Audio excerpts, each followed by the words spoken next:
اگر کوئی شخص دین کے طریقے پر حکومت کرتا ہے تو اسے خلیفہ کا درجہ دیا جائے گا. کیوں نہیں دیا جائے گا؟ بالکل خلیفہ ہی ہوگا وہ. عمر بن عبدالعزیز مروان کا پوتا ہے اور ہم اسے امیر المومنین اور رضی اللہ تعالیٰ عنہ علیہ السلام بھی کہتے ہیں. 5ویں خلیفہ راشد کہتے ہیں، بلکہ چھٹا خلیفہ راشد حسن ابن علی کے بعد. اور خلافت صرف 2.25 سال ہے، 99 ہجری سے 101 ہجری تک. اور اسلام کا پہلا مجدد کہتے ہیں. یہ وہ مجدد ہے جسے سنی اور شیعہ دونوں مجدد کہتے ہیں. یہ لادہ بات ہے، بتاتے نہیں کہ اس نے تجدید کون سی کی ہے. مجدد آ کے خرابیاں دور کرتا ہے نا.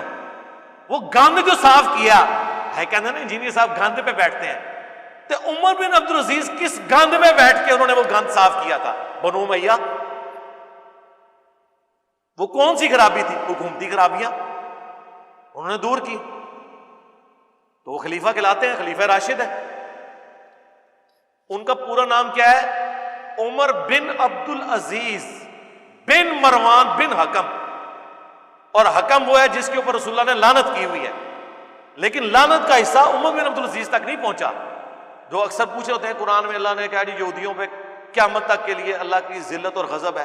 جی ان پہ ہے جو روش اختیار کریں گے. آج بھی اگر کوئی یہودی مجھ سے مزاج ہو جائے تو اس سے غضب اٹھ جائے گا. یہ نہیں ہے کہ اللہ نے اسے باندھ دیا کہ اب وہ اسلام نہیں قبول کر سکتا. عبداللہ بن سلام نے نہیں اسلام قبول کیا. آج بھی کئی یہودی ہیں جو مسلمان ہوئے ہیں. تو یہ لعنت قبر تک تب جائے گی جب آپ خود لے کے جائیں، ورنہ آپ جب چاہیں ختم کریں خود